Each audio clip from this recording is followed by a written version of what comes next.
you think you want a healthy relationships, but every time you get close to one, you want to run away, or you look for what is wrong, for the reasons not to be with that person, and there is always more of bad stuff that you find than the good things. And I'm gonna share how I just sabotaged recently the relationships that I could have and what I learned from that. And I hope that after watching this video, you will get more clarity on why you sabotage your relationships, because there are gonna be some things I bet you not even thought about. So when someone comes up to you, or let's say, like, I'm gonna just tell my story. When that person came up to me, I immediately I felt attracted. I liked that person, but I immediately felt triggers coming up. You can also have a limiting beliefs and whatever, but I could feel that that person was bringing the light into some parts of myself that I knew that what was going on in my life, but it was just illuminated even more. So when that happened, and that person like triggered and illuminated all of those things that were maybe a little bit in the dark, I knew about them. I knew that I needed to work on them, and I was working on those things, but it just showed me more clearly what is going on. And that in that moment, it was so overwhelming that it was easier just to run away and hide from those feelings. From those things. Because in my head, in that moment, in order to be with that person, I need to have all of those things fixed already. And which is a complete lie and a pure sabotage. You're just self-sabotaging yourself, because first of all, if you are aware and you are already working on those things, you don't need to punish yourself with not having a great relationships, or not even trying to have a relationship or going for something. It's not oh my god, I cannot speak. It's not only about the romantic relationships. It can be also about other things that you can hold yourself back and do not allow yourself to like go through them. Live the life you want just because you are not somewhere yet and you're working towards that. But you can have, like, I see a lot of people and myself having this tendency to not allowing yourself to experience something because you are not somewhere where you want to be yet. So realizing that just because you have so many things that you maybe need to work on, just realizing that it's already huge, but not letting it to be the reason why you push some opportunities away from yourself.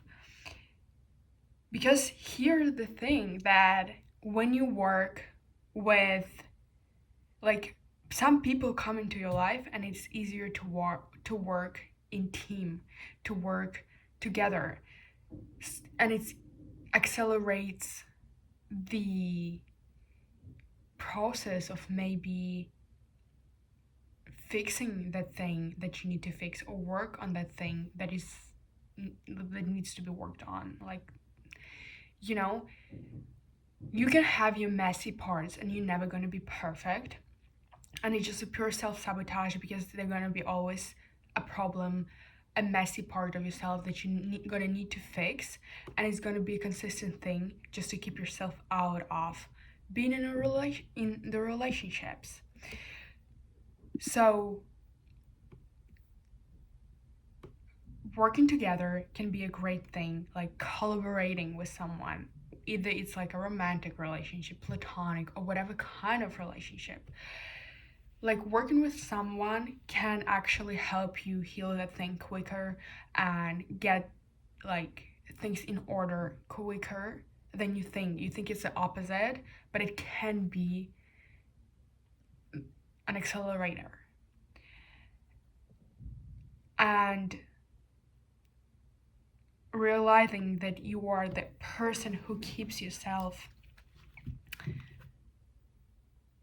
in that prison, in that mindset, and it's not a good place to be. And you need to like see that patterns and get yourself out of there.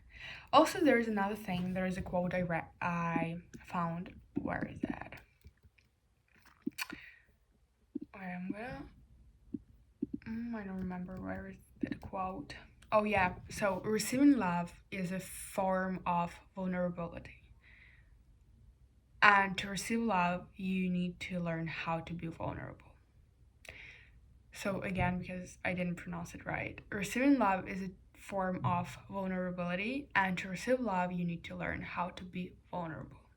There's also a part of being afraid of vulnerability and being vulnerable, and you let me know if that resonates with you, but I know in my case, I would rather choose the partners who are not consistent and not stable in terms of like one day they are here, one day they are not, and we see each other maybe once a month, and that's it.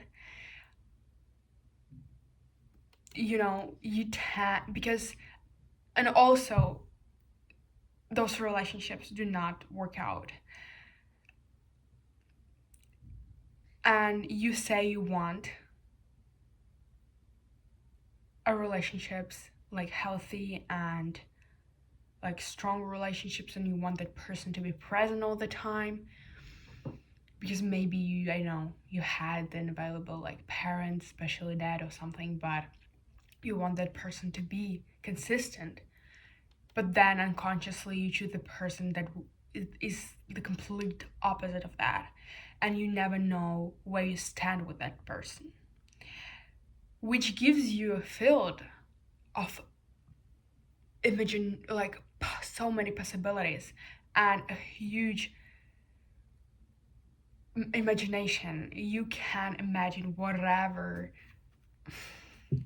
What the F with that? I don't know, whatever. Whoever watched that far, I can't do it myself.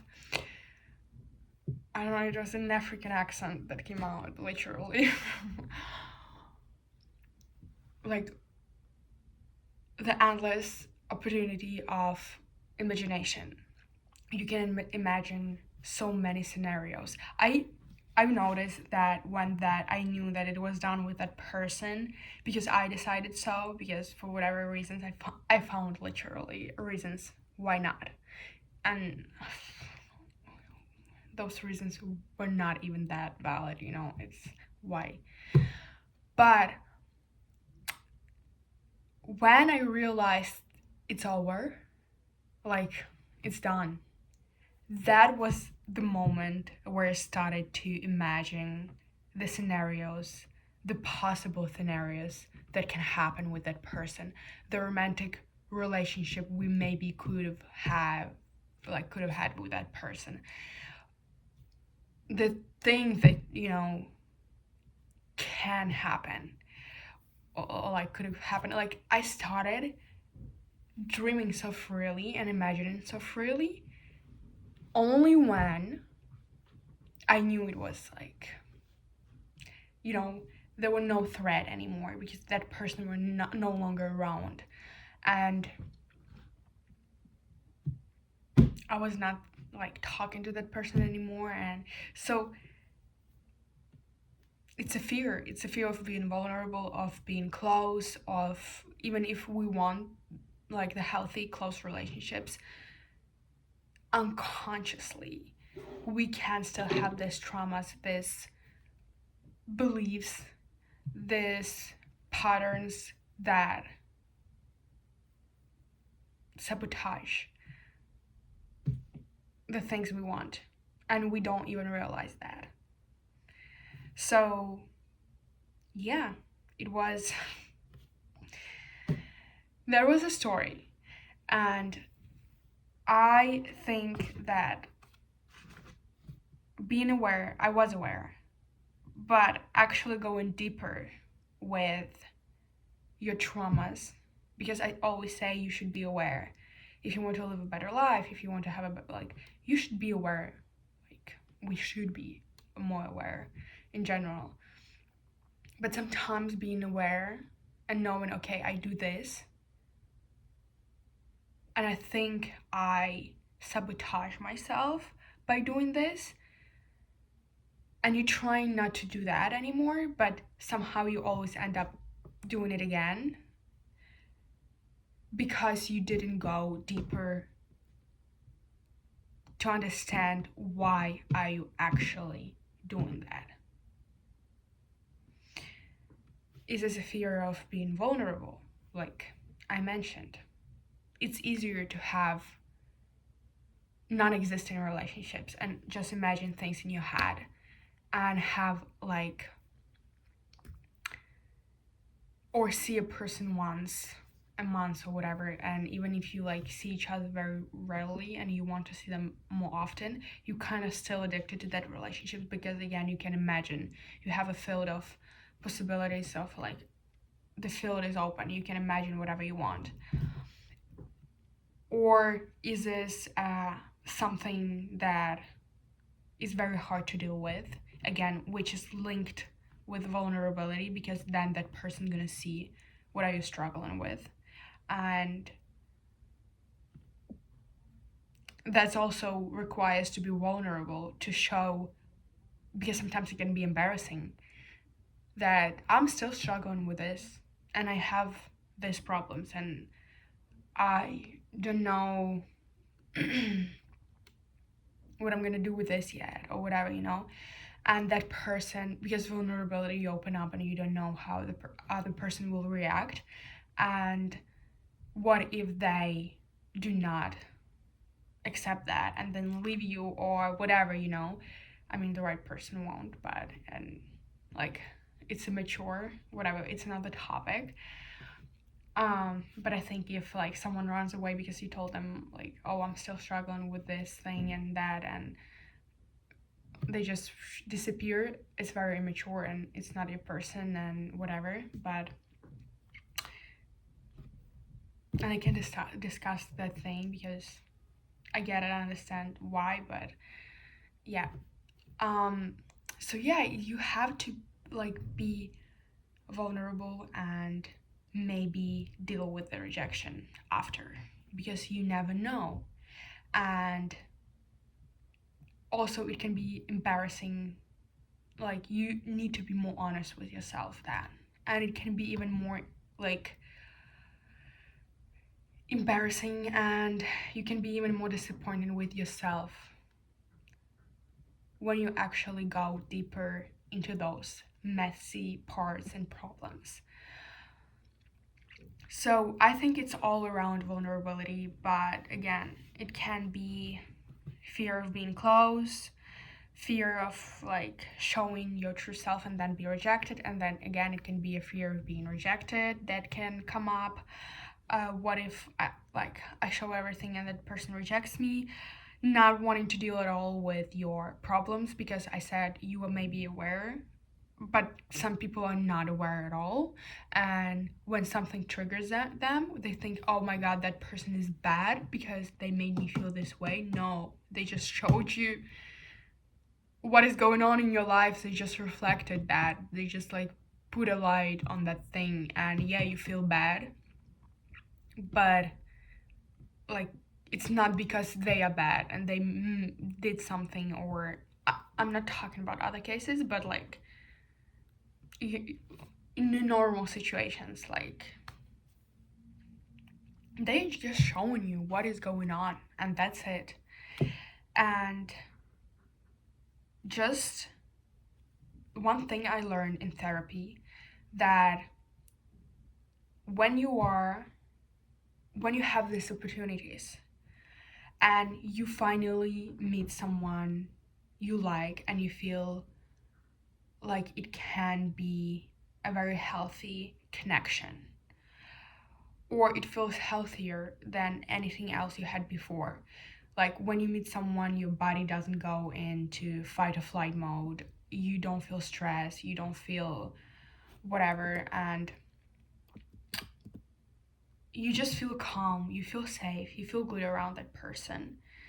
When you feel that, try to go into those in there, like in those relationships, give them a chance, because it's going to be something new. It's going to be very, very uncomfortable because it's a new territory. You've never been there, you've always been attracted to toxic situations, people, whatever, and it's something new, so it's going to be scary, and it's going to be very uncomfortable, and it's going to be out of your comfort zone, and like you need to go there because that's how you're going to reprogram your mind and show the new possibilities that can exist, that can happen to you, to your brain. That's only because you can understand in theory, you can understand a lot of things in theory, but when it comes to real life, you have blockages sometimes in your body, and just showing like it's also reprogramming like your body. I don't know, I'm gonna say some crazy things, I don't know, cellular level or some, I don't know, but it also feels like you help your body reprogram, in your mind reprogram, when you go into those safe situations, even if it feels weird, even if you want to sabotage them, but you go there. That's how you actually change, when you live it, when you experience those things that you already learned and in real life, like when you allow yourself to experience that. Like the best way to heal and to get like quicker results if you're in therapy, to actually go and leave those healthy situations, in those healthy situations. What did I say? I don't know. um so it was something that I learned recently, and I hope it brings a little bit more clarity in your life, in your, like it brings more understanding why I sabotage my relationship. We, I mean, you sabotage your relationships. So, like why, like you do certain things, and maybe you didn't even think about this, and it's something new. Then maybe you can reflect. Oh my god, talking too much, repeating the same thing. Um, yeah, that's it. If you have any more suggestions on what you want me to talk about, I will happily film something if I know something about that topic. Yeah, and I see you soon.